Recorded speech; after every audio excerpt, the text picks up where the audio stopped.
নামাজে সালাম ফেরানোর পরে 5টি আমল করতে কখনো ভুল করবেন না। প্রত্যেক ফরজ নামাজের পরে এই 5টি আমল কখনো মিস করবেন না। নবীজি সাল্লাল্লাহু আলাইহি ওয়াসাল্লাম এই 5টি আমল আরো বেশি আমল করতেন।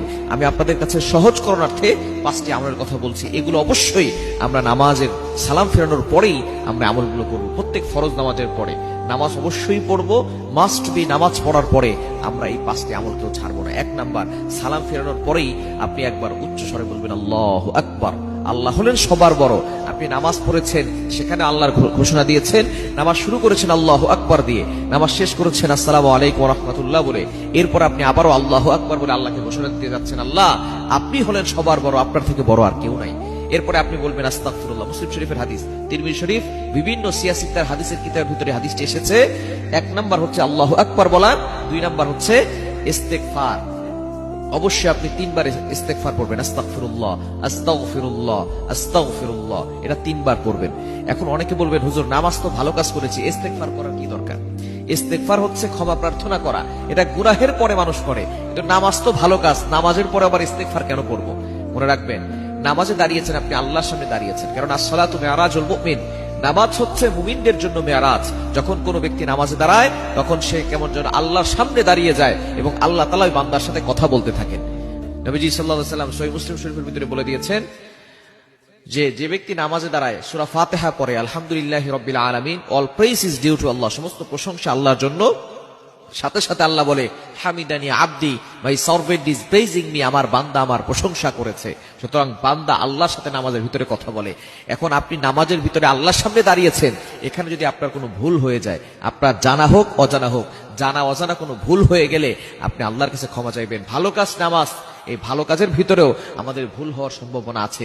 এজন্যই আমরা নামাজের শেষে কি চমৎকার ভাবে নবীজি সাল্লাল্লাহু আলাইহি ওয়াসাল্লাম আমাদেরকে শিক্ষা দিয়েছেন, একবার আল্লাহু আকবার বলার পরে 3 বার আস্তাগফিরুল্লাহ আস্তাগফিরুল্লাহ আস্তাগফিরুল্লাহ, আল্লাহর কাছে ক্ষমা প্রার্থনা করে নিব।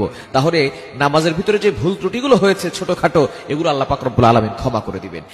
3 নাম্বার হচ্ছে, এই হাদিসের ভিতরে এসেছে, এই দোয়াটা নবী সাল্লাল্লাহু আলাইহি ওয়াসাল্লাম পড়তেন। ইস্তেগফার 3 বার পড়ার পরে তারপরে বলতেন আল্লাহুম্মা আনতাস সালাম ওয়া মিনকাস সালাম তাবারাকতা রব্বানা ওয়া তাআলাইকা ইয়া জাল জালালি ওয়াল ইকরাম। এই দোয়াটা আমরা পড়বো ইনশাআল্লাহ প্রত্যেক নামাজের পরে। আল্লাহু আকবার একবার বলবো, 3 বার আস্তাগফিরুল্লাহ পড়বো, এরপরেই আমরা এই দোয়াটা পড়বো আল্লাহুম্মা আনতাস সালাম ওয়া মিনকাস সালাম তাবারাকতা রব্বানা ওয়া তাআলাইকা ইয়া জাল জালালি ওয়াল ইকরাম। এটা আমরা পড়ে নিব ইনশাআল্লাহ। এরপরে হচ্ছে আমরা 4 নম্বরে আয়াতুল কুরসি পড়ব। নামাজের পরে আয়াতুল কুরসি অবশ্যই পড়বেন। 5 ওয়াক্ত নামাজের পরে আয়াতুল কুরসিটা পড়ে নেবেন, কেননা নবীজি সাল্লাল্লাহু আলাইহি ওয়াসাল্লাম জানিয়ে দিয়েছেন, মান ক্বারা আয়াতাল কুরসি ফি দুবুরি কুল্লি সালাতিন মাকতুবা লাম ইয়ামনাহু মিন দুখুলিল জান্নাহ ইল্লাল মাউত।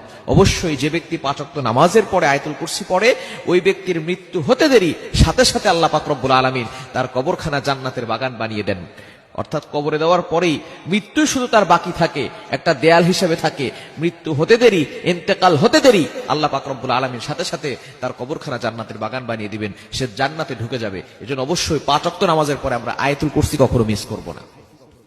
5 নাম্বার আমলের কথা, সেটা হচ্ছে সুবহানাল্লাহ 33 বার, আলহামদুলিল্লাহ 33 বার, আল্লাহু আকবার 33 বার। এরপরে 100 নম্বরের সময় 33 33 33 হয় 99, 100 বারের সময় পড়বেন লা ইলাহা ইল্লাল্লাহু ওয়াহদা লা শারীকা লা লাহুল মুলকু ওয়া লাহুল হামদু ওয়া হুয়া আলা কুল্লি শাইইন কাদির। সহিহ মুসলিম শরীফের হাদিস, তিরমিজির ভিতরে রয়েছে, যে ব্যক্তি এই আমলটি করবে আল্লাহ পাক রব্বুল আলামিন ওই ব্যক্তির পিছনের যত গুনাহ আছে সকল গুনাহ খাতাগুলো ক্ষমা করে দিবেন। আরো একটি আমলের কথা বলে দিই, সেটা হচ্ছে সূরা ইখলাস, সূরা ফালাক, সূরা নাস, অর্থাৎ 3 কুল, শেষের 3টা সূরা আপনি একবার করে পড়ে ফেলবেন ইনশাআল্লাহ।